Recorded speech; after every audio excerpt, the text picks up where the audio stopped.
을 쭉 묵상하는 가운데 있는데 지금 성벽의 회복, 성벽의 재건이 계속 진행되고 있을수록 사실상 이스라엘의 그 신앙 그리고 이스라엘의 사회는 내부적으로 무너지고 있었더라라는 것을 우리가 지난주에도 확인한 바가 있습니다. 그래서 오늘 우리가 나눈 본문의 말씀 보면은 이제 이스라엘 내부의 그 회복을 위하여, 그러니까 성벽만 재건되는 것이 아니라 사실상 이스라엘 사회가, 그러니까 굉장히 절망적이었고 분열돼 있었던 이스라엘 사회가 어떻게 다시 재건이 되고 있는가라는 것을 느헤미야라는 리더십을 통해서 우리에게 보여주고 계신 그런 장면이 바로 오늘 우리가 나눈 그런 그 본문의 대목입니다.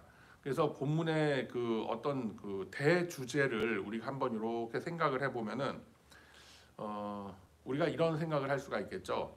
우리가 가진 어떤 직분 그리고 우리가 사회적으로나 뭐 현실적으로 가정에서나 여러분의 일터에서나 그리고 이 교회 공동체 안에서도 우리가 가지고 있는 어떤 직분, 지위가 나의 권리가 되지 않는다라는 것을 우리가 이 말씀을 통해서 좀 깨닫게 되기를 원합니다. 나의 지위, 나의 포지션이 내 권리가 되는 게 아니에요. 이게 무슨 말이냐라는 것을 오늘 느헤미야의 모습을 통해서 한번 우리가 쭉 깨달아가는 그런 시간들이 되시기를 바랍니다.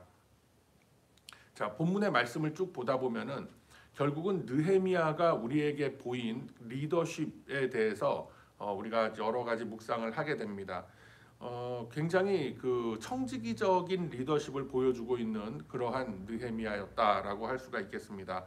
자, 느헤미야라는 인물은 하나님의 소명을 받고 이스라엘 재건의 뜻을 아닥사스다 왕에게 보고를 했고, 그 당시 세계의 그 패권을 쥐고 있었던 아닥사스다 왕의 전폭적인 지원을 얻어서 다시 유다 땅의 총독으로서 부임을 하게 된 인물이 바로 느헤미야였습니다. 총독 느헤미야는 이스라엘 안의 모든 그 부조리와 또 그 어떤 그 사회적인 구조적인 모순들 그리고 억압들, 핍박들, 착취, 어떤 불공정 이런 것을 낱낱이 보게 되고 그것을 보고 분노하게 되죠. 자, 그래서 어떤 일들이 일어났는가 우리가 지난주에도 살펴봤지만 그 고리대금을 해서 백성들로부터 착취를 하고 백성들의 땅을 빼앗는 농지를 빼앗는 그런 행위들을 굉장히 아주 그 분노를 하면서 금했던 그런 모습을 우리가 확인을 한 바가 있습니다. 자, 그런 가운데에서 자 14절의 말씀을 한번 보면 본문 14절 말씀 보면 자 아닥사스다 왕 제20년부터 제32년까지 12년 동안 그렇게 되죠. 12년 동안 나와 내 형제들, 그러니까 여기서 말하는 내 형제들이라고 하는 사람들은 뭐 유대계로서 그 페르시아 왕국에서 이렇게 뭐 근무를 하고 있었던 그런 뭐 공무원들을 얘기할 수도 있고, 자신이 페르시아로부터 넘어왔을 때 유대로 다시 넘어왔을 때 함께 따랐던 어떤 그 아주 강경한 지지층들 뭐 이런 사람들을 지칭하는 거죠. 그 사람들이 이스라엘의 재건 사역을 위해서 열심히 노력을 하는 가운데 총독의 녹을 먹지 않았다라고 했습니다. 쉽게 얘기해서 내가 파견이 됐는데 급여를 받지 않고 열심히 그 파견지를 위해서 일을 하고 있었고 내 사재를 털어서 지금 일을 하고 있는 그런 모습을 볼 수가 있다라는 것이죠. 무보수로 섬겼다라는 거예요. 굉장하지 않습니까, 여러분? 자, 15절 말씀해 보면은 이제 느헤미야가 이런 말씀을 합니다. 나보다 먼저 있었던 총독들은 자신의 유익과 자신의 권리를 모두 다 챙겼다라고 했습니다. 여러분, 사실 그게 나쁜 건 아니죠. 그런데 그 전에 있었던 그 이전의 총독들이라던가 이전의 위정자들은 자신의 유익과 권리만을 챙겼던 것이 아니라, 그러니까 법으로 보장된 자신의 그 유익과 권리만을 챙겼던 것이 아니라 백성을 압제하기까지 했다라고 했어요. 그래서 이 리더십에 대한 불신과 어떤 이 분노가 굉장히 많이 퍼져 있었던 그런 상황이었다라는 것이죠. 자, 그렇기 때문에 느헤미야는 바로 그 악행의 고리를 끄는 인물이다라는 것이 굉장히 그 기념비적인 그런 그 사건인 것입니다. 자, 16절 말씀 보면은 그렇게 자신의 그 권리와 자신의 어떤 지위를 이용해서 백성을 핍박하고 자신의 유익과 자신의 권리를 아주 막 내세우면서 하나도 양보하지 않고 그렇게 했었던 그런 사람들이 이렇게 백성들을 압제했다라고 했는데, 이 16절에 보면 도리어 이 성벽 공사에 힘을 다하여 자신은 땅을 사지 않았다라고 했어요. 그러면은 우리가 한번 그 당시 시대 배경을 생각을 해보면, 이제 이스라엘은 완전히 황무지가 되어 있고 소위 말하는 뭐 그냥 완전히 나라 자체가 없어진 상태 아닙니까? 그리고 완전히 다들 거지처럼 그렇게 살아가고 있는 그런 상황인데, 아주 비참한 삶을 살고 있는 사람인데, 거기에 누가 어떤 그 땅을 자기가 딱 선점을 해서 이 땅이 내 땅이다, 우리 조상들이 포로 전에부터 누렸던 땅이다라고 막 우기기 시작하면은 이게 할 말이 없는 거예요. 일제 시대 말기에 이제 일제 시대가 다 끝나고 일본 사람들이 본국으로 쫓겨가고 난 이후에 그 불화받은 땅들이 굉장히 많았어요. 그게 어떤 그 시대적 배경이었느냐면 이런 거죠. 뭐 내가 일을 하고 있었던 어떤 뭐 농장이라던가 어떤 그 지주의 어떤 영토라든가 아니면 어떤 사업체라든가 그런 데 있는 주인이었던 사람들이 다 없어지게 되니까, 이거 내가 여기서 매니지먼트를 했었다, 이거 사실 내 소유였다, 주인이 나한테 물려주고 간 거다라고 하면서 우기면은 이게 뭐 할 말이 없지 않습니까? 그러다 보니까 이제 나라에서 어떤 행정기관에서 나서서, 자 그렇다면 이제까지 있었던 일은 그렇다 치고 지금 우리가 전부 다 이 소유를, 이 땅이라던가 어떤 뭐 적산 가옥 뭐 이런 것을 다 분배를 해주겠다라고 해서 그렇게 나눠주고 했었던 일이 1945년 6년 어간에 그렇게 한국에서도 한반도에서도 있었던 이제 그런 일이기도 합니다. 이제 뭐 그 권력을 잡고 있던 그 권력들이 없어지고 나니까 어떻게 보면은 굉장히 좀 무질서한 그런 사회 상태가 되는 거는 어느 민족이나 어느 시대나 다 비슷비슷한 일인 거죠. 그런데 지금 이스라엘 같은 경우는 지금 완전히 그 나라가 무너진 상태에서 그 페르시아에서 어느 정도 포로로 갔던 사람들이 어느 정도 재물을 가지고 아닥사스다 왕의 후원을 받아서 이스라엘에 들어왔어요. 그럼 이스라엘에 먼저 살고 있었던 사람들은 거의 뭐 그냥 소작을 하면서 그렇게 그냥 하루 벌어서 하루 농사져서 먹고 사는 그런 입장이었는데, 이제 자본을 가지고 들어온 사람들이 이 득세를 하게 되니까 당연히 그 사람들이 모든 농토와 모든 어떤 생산 수단의 기반들을 다 싹쓸이하게 되는 그런 일이 벌어지게 되었던 것입니다. 그렇게 돼서 이게 이제 뭐 경제적으로 좀 깊이 들어가면은 생산 수단의 사유화가 되어 버리는 것이 그게 뭐예요, 여러분? 이게 자본주의 사회가 그런 거 아니에요. 근데 이게 자본주의 사회가 굉장히 좋은, 어떻게 보면은 경쟁을 하면서 공정을 기할 수 있는, 공평한 기회를 줄 수 있는 뭐 그런 뭐 체제다라고도 이야기를 하지만, 자본주의 사회의 굉장한 맹점이 그렇게 되면 빈익빈 부익부가 거세질 수밖에 없는 거죠. 계속 돈을 벌 수밖에 없는 구조가 되지 않습니까?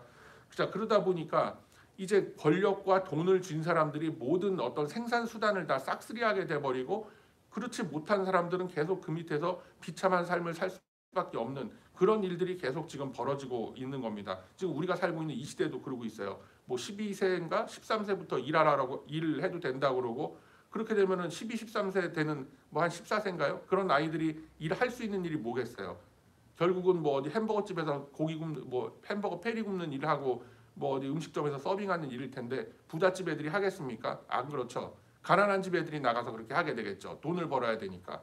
그러다 보면 교육의 기회도 뺏기게 되고, 이런 계속 이제 그런 악순환이, 사회적인 악순환이 계속해서 벌어지게 되는 그런 상황인데, 이런 일들이 비단 이 시대에만 일어나는 게 아니라 고대 이스라엘 사회에서도 고스란히 일어나고 있었다라는 거예요. 그래서 느헤미야가 그 악행의 고리들을 딱 끊어버린 겁니다. 그 악행의 고리를 연결해 가는 게 아니라 그걸 딱 끊어버린 거예요. 그래서 자기는 더 이상 땅을 사지 않고, 그러니까 쉽게 얘기해서 생산 수단을 자기는 더 이상 그 필요 이상의 재산, 생산 수단의 어떤 소유를 금했다라는 것이죠. 그러니까 굉장히 청빈한 삶을 살았던 그런 느헤미야였다라는 것도 우리가 볼 수가 있는 그런 장면인 것입니다. 그래서 공적 지위를 이용해서 사적인 그 유익을 취하지 않더라라는 모습을 볼 수가 있는 겁니다. 그래서 이 사적인 유익을 취하지 않는 것뿐만이 아니라 그것만으로도 사실은 굉장히 청빈한 사람이다라는 그런 소리를 들을 판인데, 자신이 페르시아에서부터 쌓아온 어떤 그런 그 사유 재산을 나눠서 사람들을 섬겼죠. 자, 한번 보세요. 16절 이하의 말씀에 보면은 땅을 사지 아니하였고 자신의 종자들도 모여서 일을 했다. 그러니까 백성들을 부려먹기만 한 게 아니라 자신들도 나서서 일을 했다라는 거예요. 그리고 17절에 보면 내 상에는 유다 사람들과 민장들 150명이 있었다라고 했죠. 민장들이라고 하면은 그 백성의 대표를 얘기하는데, 백성의 대표 150명이라고 그러면 이스라엘 12지파, 그 12지파 중에서 사실상 지금 예루살렘 지역에 남아있는 사람들은 유다 지파인데, 그러면 뭐 유다 지파의 어지간한 원로급 장로들, 뭐 백성의 대표라고 할 수 있는 그런 그 가문의 뭐 종갓집 장손이라고 그럴까요? 뭐 이런 사람들 다 모여서 함께 느헤미야와 같이 식사를 나누고 하는, 그런 교제를 나누고 하는 그런 모습을 보여주고 있는 거예요. 그리고 매일매일 그 식탁을 위해서 느헤미야가 자신의 사재를 털었다라고 하는데, 18절 보세요. 17절 후반부에 보면 이방인들까지도 포함되어 있었다라는 거죠. 이렇게 굉장히 포용하는 그런 모습까지 보여주고 있어요. 자, 18절 보세요. 소 한 마리, 살찐 양 6마리를 준비하여 닭도 많이 준비하고 열흘에 한 번씩은 각종 포도주를 갖추었다. 그럼에도 불구하고 내가 총독의 녹을 요구하지 않았음은, 그러니까 자기에게 책정된 그 총독으로서의 급여를 요구하지 아니하였음은 그 백성의 부역이 중했더라라고 하는 거예요. 이전의 총독들은 그런 거 내 알 바 아니다라고 생각하고 자신의 유익만을 챙겼다면, 지금 느헤미야는 자신의 유익을 전혀 챙기지 않는 그런 모습을 보여주고 있다라는 것입니다. 오히려 이방인들도 있었는데 그런 사람들에게 매일매일 소 한 마리, 살찐 양 6마리, 닭도 많이 준비했다. 이거 150명이 먹을 수 있겠어요? 없겠어요, 여러분? 소 한 마리하고 양 6마리 정도면은. 그러니까 이 정도 양이, 그리고 닭도 많이 준비했다라고 하면 이 정도 양이 한 150명 정도가 먹을 수 있는 그런 양. 소 한 마리 잡으면 몇 파운드 나올 것 같습니까, 여러분? 고기가 뭐 등심, 안심, 뭐 채끝, 모르겠어요. 저는 그런 잘 모르는데 하여튼 뭐 우둔살, 뭐 양지머리, 뭐 엄청나게 나올 거 아니에요. 그리고 뭐 하여튼 뭐 나름 그 갈비살도 다 발라내 갖고 굽고 뭐 삶아 먹고 한다 그러면 엄청난 양의 소 한 마리, 큰 소 한 마리에서 진짜 글쎄요, 한 100명 못 먹겠습니까? 제 생각에는. 근데 하여튼 한 사람 앞에 1파운드씩만 고기를 먹는다고 그래도 100파운드의 고기인데 소 한 마리가 100파운드가 훨씬 넘어가잖아요. 그렇지 않습니까? 그러다 보면 굉장히 이렇게 풍성한 그런 음식을 대접하면서, 그리고 그것뿐만이 아니라 양도 6마리라고 했어요. 그것만으로도 뭐 150명이 충분히 모여서, 그리고 수백 명의 사람들이 먹을 수 있는 그런 양이었을 거라는 것이죠. 그럼에도 불구하고, 그렇게 많은 지출을 함에도 불구하고 자신이 누려야 할 공적인 그 권리를 내세우지 않았더라라는 거예요. 자, 그러면서 이제 무슨 말씀을 하느냐면, 내 하나님이여 내가 이 백성을 위하여 행한 모든 일을 기억하사 내게 은혜를 베푸시옵소서라고 19절에 이렇게 고백을 하고 있는 겁니다. 자, 이런 말씀들을 보면서 우리가 떠오르는 구절들이 있죠. 먼저 우리가 베드로전서를 한번 찾아봅시다. 신약성경 382쪽 베드로전서 5장으로 가보세요, 여러분. 382쪽.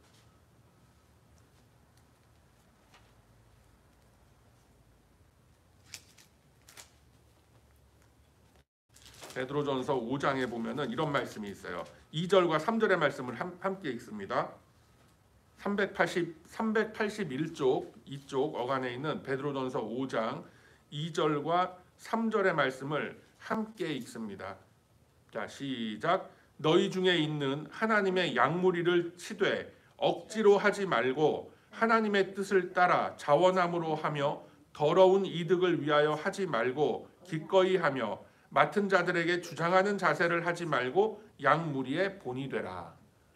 자, 느헤미야의 이런 모습을 이렇게 신약 시대에는 또 이런 말씀으로써 우리가 표현을 하고 있는 것입니다. 억지로 하지 않고 자원함으로 했다. 그리고 자기의 어떤 그 더러운 이익을 위해서, 그러니까 자신의 사적 유익을 위해서 공적 권리를 사용하면서, 그러니까 그게 지금 이 시대에도 많이 벌어지고 있는 일들 아닙니까? 자, 그런데 그런 더러운 이득을 위하여 하지 말고 기꺼이 자원하는 마음으로 하라라고 했어요.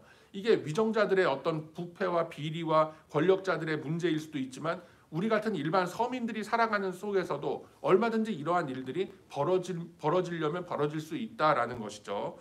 자, 그래서 이러한 느헤미야의 모습을 보면 백성이 그 성벽을 재건하기 위해서 많은 사람들이 그 노동에 동원이 돼서 그 노역을 하고 그 자신의 시간을 다 이렇게 바치고 자신의 정력과 시간과 물질과 이런 것들을 다 소비하고 바치면서 그렇게 열심히 하고 있는 가운데 자기가 총독으로서 그것을 바라보면서 그 백성들을 긍휼히 여기는 마음으로 자신의 모든 것을 다 토해내는, 자신의 모든 것을 다 내려놓고 그 백성들을 오히려 섬기는, 군림하는 것이 아니라 그 백성들 안으로 들어가서 오히려 섬기는 그런 섬김의 리더십을 보여주고 있다라는 것입니다. 어떻게 보면은 당연한 그런 일일 수가 있어요. 그렇지만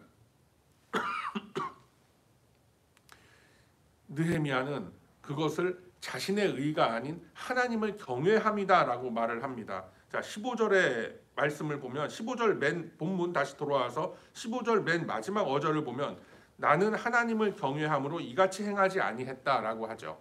그러니까 이전에 사람들이 했던, 이전에 총독들이나 이전에 위정자들이 했었던 그런 악행들, 자신의 지위와 자신의 권리를 이용해서 사적인 유익을 취하는 그런 일들을 자신은 하지 않았다. 왜? 하나님을 경외함으로 라고 얘기하죠. 그래서 맨 마지막 19절에 보면은 내 하나님이여 내가 이 백성을 위하여 행한 모든 일을 기억하사 은혜를 베푸소서라고 하죠. 사람에게 야 내가 이만큼 청빈하게 살았고 내가 이만큼 겸손하게 했어. 아니 뭐 다음번 총독 선거에서 날 좀 뽑아줘. 이렇게 했던 것이 아니에요.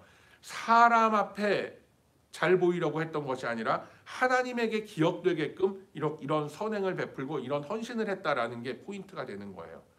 뭐 하여튼 이 시대에도 말로는 그렇게 얘기하는 사람들 많지만 사실상 그 살아오는 그 모습과 그 삶의 과정들을 보면 그렇지 않은 사람들 참 많지 않습니까? 그럼에도 불구하고 느헤미야의 모습을 보면서 이러한 것이 진정한 우리가 갖춰야 할 그런 어떤 삶의 모습 아니겠는가, 그런 성도의 자세 아니겠는가라는 것을 알 수가 있는 거예요.